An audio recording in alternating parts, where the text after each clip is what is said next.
Welcome to Chillin' 101. We hope this video helps.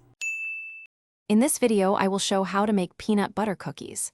First, let's gather our ingredients.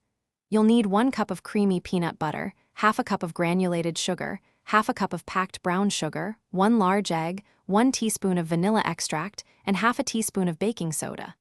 Make sure your oven is preheated to 350 degrees Fahrenheit. This recipe is super simple and yields about 2 dozen delicious cookies. Now let's get mixing. In a large bowl, combine the peanut butter, both sugars, the egg, and vanilla extract. Mix these wet ingredients until they are well combined and smooth. Next, sprinkle in the baking soda.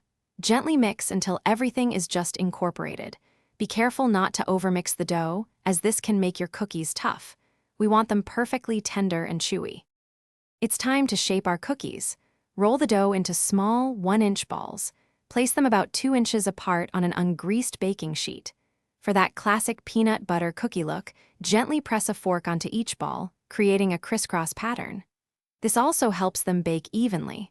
Pop them into your preheated oven and bake for approximately 10 to 12 minutes, or until the edges are lightly golden.